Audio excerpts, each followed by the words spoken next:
G'day and welcome to Hockey Zone for 2018. I'm Tom Wetton. And I'm Tony Hurley, and together with Peter and Mick Smith, we will be bringing you Hockey Zone for this year once again. Peter and Mick are not related, but they could be deemed to be Hockey Zone's very own odd couple.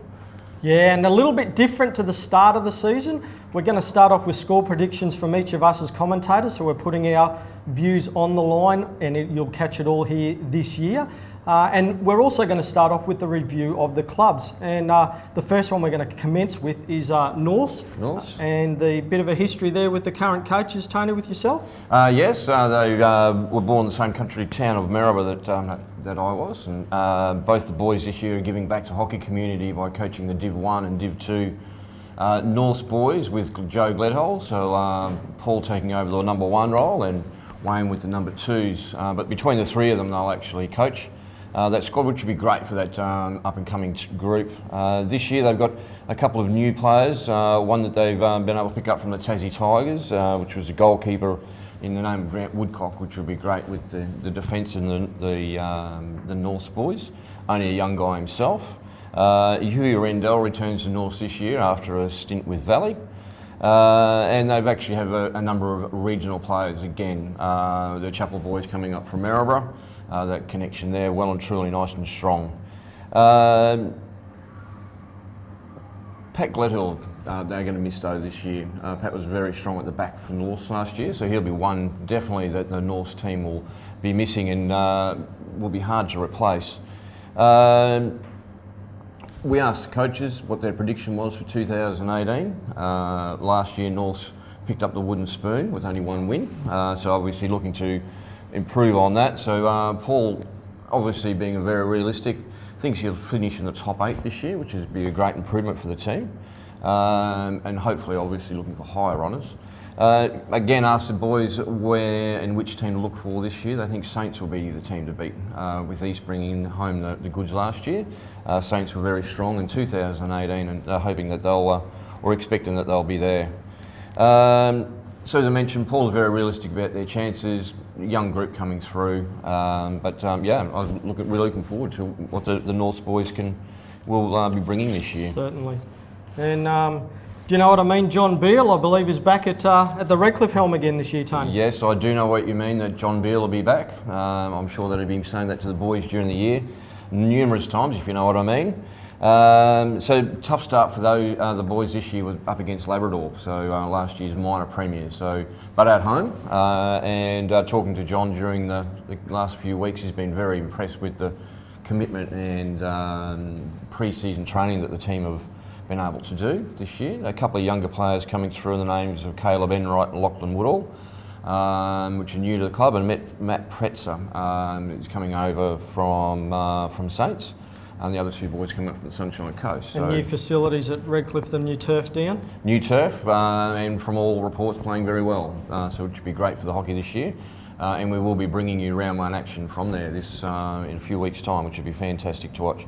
Also, when asking John the team to watch, he also believes Saints will be the team to beat this year. So early honours go to Saints. Pressure's on Joel DeYoung. Yes, very, very much so. Not a great deal of other things new with John. This is his second year out at the Redcliffe. They do have a new president this year with Trevor Barsby, which has been a long time stalwart of Redcliffe, stepping aside for Chris Hamling to take over the reins. So it'll be interesting to see what that does off the field for the boys. And the next on the line from last year, the Valley Hockey Club, Lee Bottomade at the helm again this year in 2018, been with the boys for a while. Saw Lee at the Tiger Turf Cup pre-season tournament at the East Hockey Club, where that youth was coming through. Certainly they're gelling well, is what I would say. Tough start to the year Lee's brought up. He's got Commercial and Saints in the first 2 rounds, but he sees it as an opportunity to start off the year with a bang in 2018. Kai Douglas is new to the club this year. Lee did make the comment that he would have liked to get a few more players in, but a couple of things didn't go their way. So they'll certainly again be focusing on that youth coming through the line. Aaron O'Byrne's a player that won't be coming back. That'll be a loss for them up front with Valley. But obviously again, reliance on those players that were there. Pat Cruzy, Aidan Campbell, Cade Bandit in the net for Valley. They'll be the ones that Lee will be looking to this year and building on that culture that he's had of going with, coaching from within and giving those juniors the opportunity in the A-grade side. He'd like to make top 4 this year, Lee, and I think the players probably would be disappointed after last year's performance. And his team to watch, yeah, typical Lee Bottomade, the team to watch this year in 2018, Valley. So there's a big tip. Good on you, Lee. And any changes within the club? The big comment there, stay tuned, look out. Not sure exactly what that is. It's obviously an insight. You'll have to stay tuned for more Hockey Zone through the year to find out what's coming from within Valley. But again, thanks to Lee for his input, which then brings us to the Bulls. Finished outside that top 6 last year. Disappointing change of coach this year. Glenn Gannon's taken over from Troy Elder. Troy will still be with the club this year, but it will be a big challenge for Glenn to step into his first A-grade gig. Has been with Bulimba for some time, but yeah, I'm sure he's looking forward to the challenge. And again, having played in the pre-season tournament, a lot of youth in the Bulimba side. If you've watched the Bulimba Bulls over the Hockey Zone years, you've seen all those boys come through J1, Tony, on a Friday night that we've seen. Yes, very much so. And those guys are now starting to make a presence in that A-grade side and being a big factor in it. Couple of comments from Glenn this year was that, yeah, his depth is going to be tested. Couple of guys at the back, Mitch Baker's retired.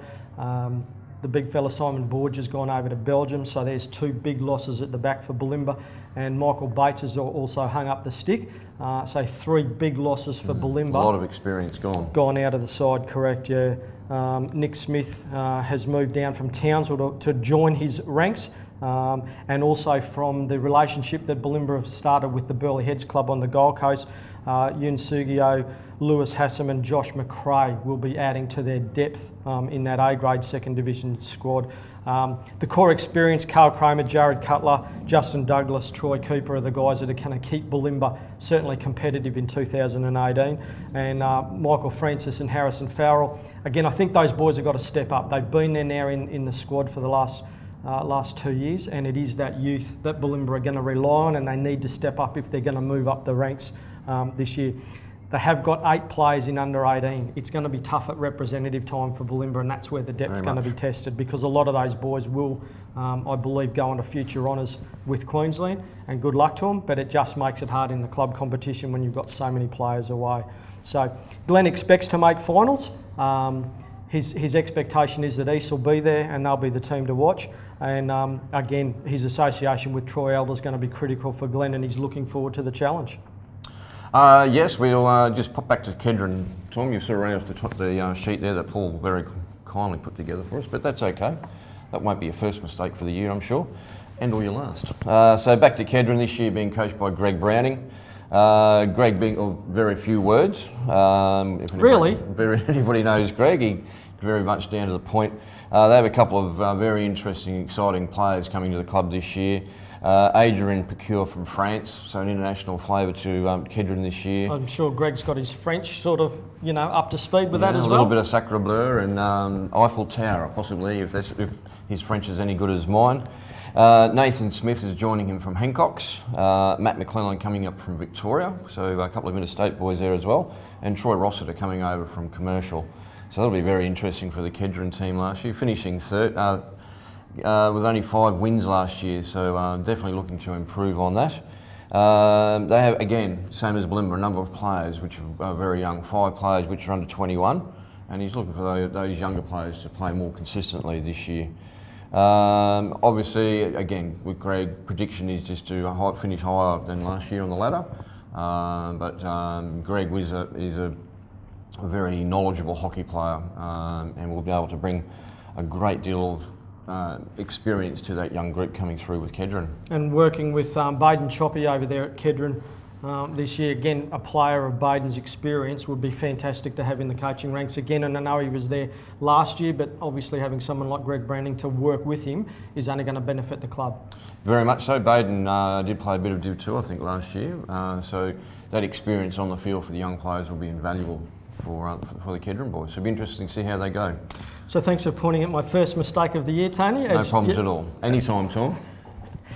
So can I move on to the next? I'm now going to point. I'm going to university, Yes, correct? that would Right. be correct, UQ, yes. Yeah, and Blair will be very happy that I've got him in the right order. So again, thanks Blair for your input. Very quick on the keyboard, Blair.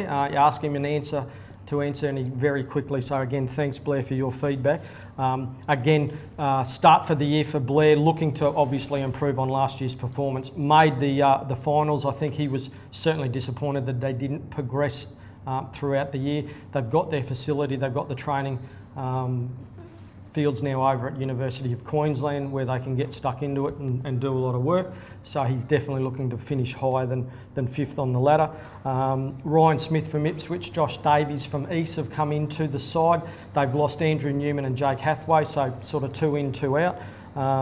The guys that he's looking on again, been with University, and again, if you're going to step up from fifth, the Doug Buckleys and the Mitch Nicholsons of the world have got to be the ones that basically lead those players through and get them higher. Blair can only do so much on the sideline, and it is up to the players. Blair's comment for the prediction for the year was that his Bitcoin investment's going to go skyrocketing and they're going to holiday in the Caribbean at the end of the year. There's a big call. There is a big call from Blair Brown. Like, it is just amazing that he's got no focus on hockey when answering that question. Yes. But same sort of questions that we asked to each of the who you're going to look out for and watch. Once again, Blair's very analytical. Anyone who finished higher than us is going to be someone that we need to watch. He did make a comeback from East. The other thing, University, you'll see them in a new uniform this year, and I think they've gone away from their traditional name as such, and it's going to have something. I don't think it'll be there for the first part of the season. Might have been a bit of a problem with stitching, but there will be a new club. So again, you've got to stay tuned to Hockey Zone to see the new uniform for the University boys this year. That brings us to Saints, which will actually be Uni's competitors in the first round. Saints this year again coached by Joel DeYoung. So Joel's been with the team, with that club now for quite a few years. So it'll be interesting to see how they go again. No new players at the club this year for Saints, so that core will be from last year, which will be a big positive for them. They have lost a couple of their country boys with Craig Smith and Lachlan Brownhalls and Sean Gibbs heading home. So that'll be a big loss, especially Sean. Used to cover a lot of ground in that midfield, so it'll be interesting to see. A couple of younger guys coming through, Liam Hart, Zach Profke and Mac Harding. Zach Profke we saw last year both in the J1 competition, playing fullback, and in the Div 1.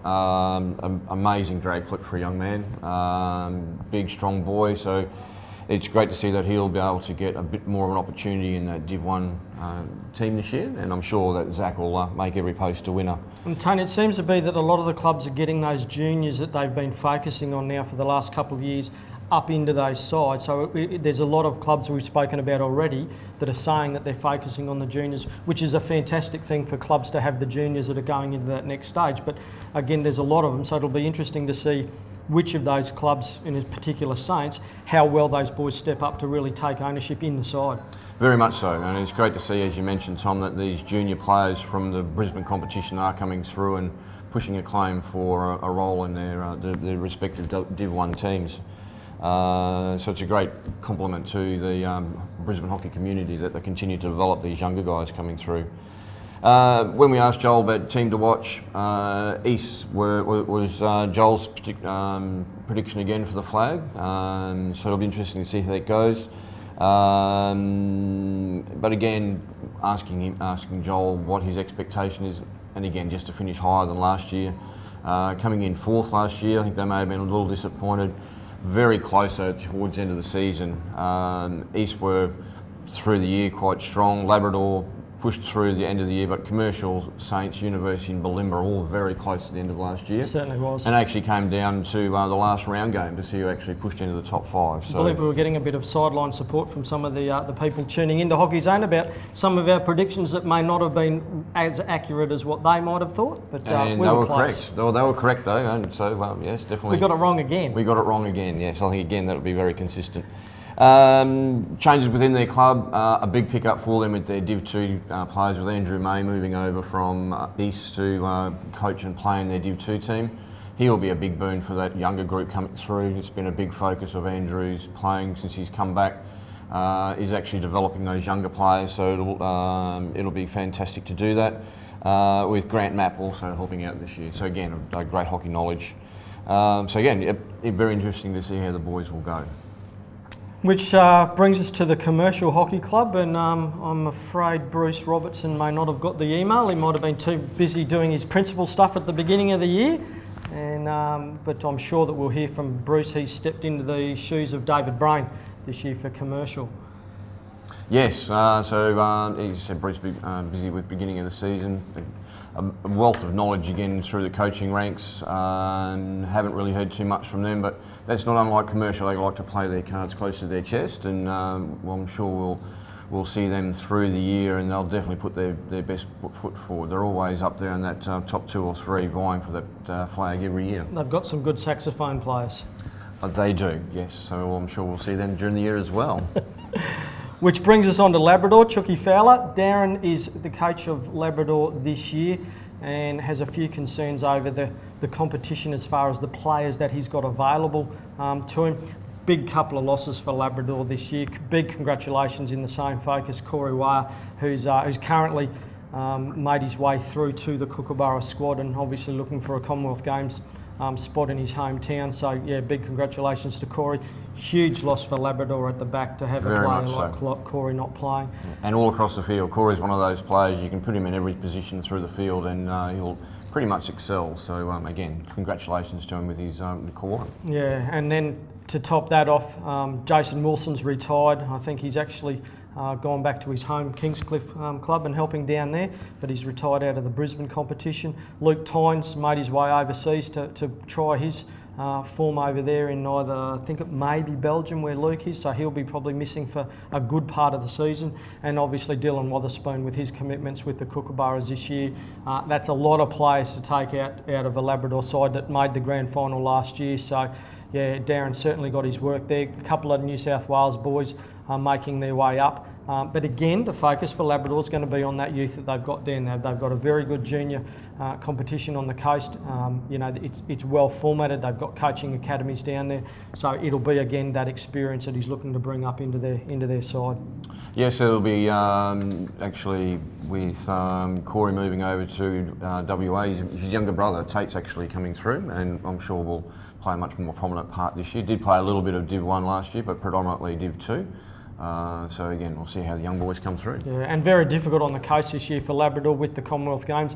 Their training has been completely uprooted. They've only got access to the one field at Runaway Bay in the interim. Obviously, the facilities at the Gold Coast for Labrador will be fantastic after that Games is finished, but a very tough start when you can't get on the stick and ball. So it'll be interesting to see in the first round. They've come up against Redcliffe at Redcliffe, so it's a big long distance trip for them as well. And we'll see what happens in that first game that, as we said, we'll bring to you on Hockey Zone. And so the last team of the year that we're looking at will be East, who did win the grand final last year. It's always tough to go back to back. Commercial have certainly done it, and East have done it, but it's never easy. Peter Shaw will be coaching the team at the start of the year. I believe Mark Knowles has indicated that if he does come back to the club, which is his anticipation, that he will take over the reins from Peter. And you've probably seen Mark Knowles has retired from playing for the Kookaburras after the Commonwealth Games, which means he would be then available for the remainder of the season. Post is very difficult to get words out of. Email was a fantastic idea because normally in front of a camera, Peter's always asking the questions back to us, so it was interesting to get him. Very much astute, wants to play consistent quality hockey. He's got Jake Farrell has come back, although he injured himself in the pre-season tournament, so I think it'll only be just a matter of time before Jake gets back to his best. Billy Shaw, the ex-Tasmanian, who went through to ride in Sydney, has made his way up into the Brisbane competition, so welcome Billy, he'll be back in. And Matt Goads leaving the club at the moment. He's decided to focus on family and also work, spent those years obviously over in Perth and believes that that's now his focus. I don't think he's completely lost to the game, Goadsy, but certainly going to have a break in 2018. Like Corey Wire, big congratulations to Tim Howard. He's made the move over to Perth as well, and earn his stripes to get into that Kookaburra squad. Again, big loss to somebody like East, big shoes to fill. He'll certainly be lost on the paddock for him. Again, the likes of the Pembroke boys have got to step up and take over from where Tim was obviously playing, and Josh Davies, as we mentioned before, has gone over to help the uni boys with their A-grade side. Players to watch within the group, typical Post, anyone who pulls on a black and yellow shed, he expects in an A-grade side to do their best. Very much so, yes.